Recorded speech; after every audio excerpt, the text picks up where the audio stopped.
बरेली में आज फोर्टिस गुरुग्राम ने doctor Amit Agarwal child care centre and general hospital Bareilly के सहयोग से एक समर्पित सूचना एवं ओपीडी सेंटर लॉन्च किया है। यह सेंटर बरेली सहित आसपास के अन्य शहरों एवं नगरों के रोगियों के लिए स्तरीय हेल्थ केयर सेवाओं को सुलभ कराएगा। इस अस्पताल में सुपर स्पेशलिटी कंसल्टेशन के लिए hemato oncologists, bone marrow transplant, paediatric cardiologist, endocrinologist तथा पीडियाट्रिक हेमेटो ऑन्कोलॉजी एवं बीएमटी सेवाएं उपलब्ध होंगी। देखो, बच्चों में हार्ट की बीमारी तकरीबन 1% बच्चे जो पैदा होते हैं उनमें होती है और ये इनको समय पे पहचानना बहुत ज़रूरी है। तो जितना जल्दी हम पहचान पाएंगे उतना जल्दी इनका इलाज टाइम पे हो पाएगा। और आज के ज़माने में जो इलाज है वो तकरीबन 95% जो भी बच्चों की जन्म की नुक्स की बीमारियों का इलाज पॉसिबल है। और लेटेस्ट इक्विपमेंट्स वगैरह के साथ तो इसका रिज़ल्ट्स ऐसे अच्छे हो गए हैं कि ज़्यादातर ये बच्चे एकदम नॉर्मल लाइफ जीते हैं और नॉर्मल लाइफ स्पैन के साथ नॉर्मल क्वालिटी ऑफ लाइफ के साथ। ये बहुत रिवोल्यूशन हो चुका है इस फील्ड में। तो अगर हार्ट की प्रॉब्लम बच्चे में डायग्नोसिस होती है तो घबराने की ज़रूरत नहीं है, उसको प्रॉपर तरीके से जैसे सलाह दी जा रही है वैसे इलाज कराने की ज़रूरत है। बड़ा सवाल है कि हार्ट की बीमारी का नाम सुनते ही आमतौर पर पेशेंट के हाथ पैर खुल जाते हैं, तो उन किस तरीके से सस्ते इलाज से अच्छा लाभ ले सकते हैं? एग्जैक्टली देखिए, सारा कुछ सबसे पहली चीज़ ये है कि हार्ट की बीमारी सुनते ही बच्चे में घबराने की ज़रूरत नहीं है, क्योंकि बच्चों की हार्ट की बीमारी और बड़ों की हार्ट की बीमारी में बहुत फ़र्क है। बच्चे की जो हार्ट की बीमारी है वो जन्म का नुक्स है, उसको रिपेयर करने के बाद हार्ट नॉर्मल है।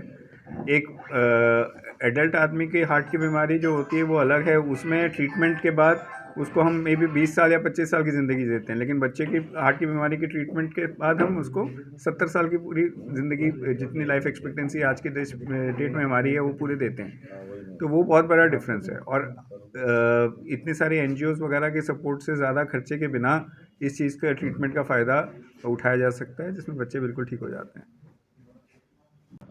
नमस्कार, मेरा नाम डॉक्टर अरुण है। मैं बच्चों के blood cancer, blood related problem और बोन मैरो ट्रांसप्लांट स्पेशलिस्ट हूँ। आज की जो प्रेस कॉन्फ्रेंस है वो अवेयरनेस फैलाने के लिए कि बच्चों में प्रमुख कैंसर कौन से होते हैं, प्रमुख ब्लड की बीमारियाँ कौन सी होती हैं और हमारे यहाँ आने का मकसद क्या है, क्योंकि वो किसी भी क्षेत्र कहीं पे भी हो सकती हैं और यहाँ पे इस चीज़ का स्पेशलिस्ट थोड़ा कम मिलता है। तो हम जो भी हमारे साथी डॉक्टर्स हैं उनके यहाँ पे आके ऐसे बच्चों को स्क्रीन करना, उनका उचित इलाज के लिए मार्गदर्शन करना और जिनका इलाज यहाँ संभव नहीं है उनके लिए इलाज की फैसिलिटी प्रोवाइड कराना, ये हमारा मकसद था, जिसके बारे में हमने आज इस प्रेस कॉन्फ्रेंस के माध्यम से जानकारी दी है। किस तरीके से बरेली या फिर आसपास के जिलों के लोग इसका सुविधा का लाभ ले सकते हैं? तो सर, हम महीने में एक दिन आपके शहर बरेली में आते हैं, तो उस दिन आके हमसे सलाह ले सकते हैं एंड जो भी उचित उसका डायग्नोसिस है, जो उसका ट्रीटमेंट है, उसके ऊपर हम सजेशन दे सकते हैं। और जो फैसिलिटी हम यहाँ प्रोवाइड नहीं कर सकते उसके लिए आपको वहाँ आना पड़ेगा और वहाँ पे इसके इलाज की सुविधाएं उपलब्ध हैं सारी। इसलिए थैलीसीमिया एक घातक रोग बनता जा रहा है, बन चुका है जी। तो इसलिए क्या करना चाहिए ताकि वो इस तरह से इस दौर से ना गुजरने पाए और आगे इस तरीके से? तो हमने थोड़ा इसके ऊपर ब्रीफ किया था प्रेस कॉन्फ्रेंस के अंदर कि हम कुंडली मिलाएं ना मिलाएं, लेकिन थैलेसीमिया की जांच जरूर कराएं। जब 2 थैलेसीमिया माइनर की शादी होती है तो 25% संभावनाएं होती हैं थैलेसीमिया मेजर होने की। तो बिफोर कंसेप्शन या कंसेप्शन के फर्स्ट 12 वीक के अंदर, गर्भ धारण के 12 हफ्ते के अंदर अगर माता पिता दोनों थैलेसीमिया माइनर हैं तो गर्भ अवस्था में थैलेसीमिया की जांच की जा सकती है। और अगर बच्चा थैलेसीमिया से ग्रसित है तो फिर उनके पास अधिकार है कि वो उसको इस दुनिया में लाएं या ना लेके आएं। तो थैलेसीमिया से कैरियर मदर फादर दोनों माता पिता हैं या नहीं, ये जानना बहुत ज़रूरी है। तो आफ्टर मैरिज और ड्यूरिंग द प्रेगनेंसी जब आप उसकी एंटीनेटल जांच के लिए आते हैं तब ये जांच जरूर होनी चाहिए, HPLC की जांच।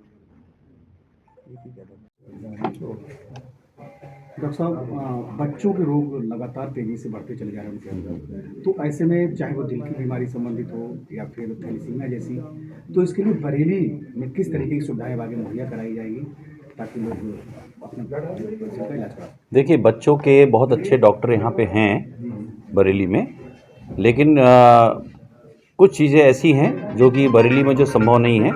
उसके लिए फोर्टिस से हमारे बीच में डॉक्टर्स आए हुए हैं जो यहाँ बच्चों की स्क्रीनिंग करेंगे।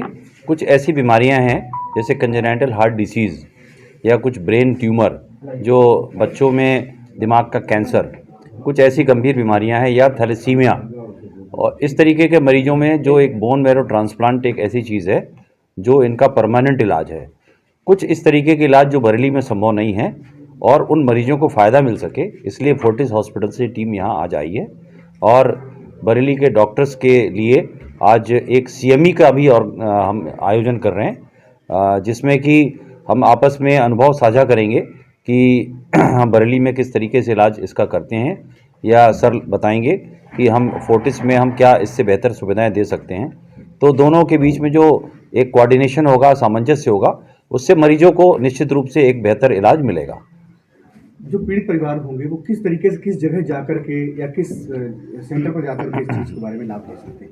इसके बारे में जैसा डॉक्टर साहब ने बताया कि महीने में एक बार आएंगे डॉक्टर साहब, वो hospital doctor Amit Agarwal child care centre है, ये धर्मकांटे पे है, वहाँ पे आएंगे 1 महीने में एक बार और वहाँ बच्चे जा सकते हैं इस तरीके के। और रेगुलर फॉलोअप में अगर डेली फॉलोअप होना है तो डॉक्टर अमित से फॉलोअप कर सकते हैं, लेकिन स्पेशलाइज्ड ट्रीटमेंट के लिए वो फोर्टिस हॉस्पिटल जाएंगे तो वहाँ उनका ट्रीटमेंट बेहतर तरीके से हो सकेगा।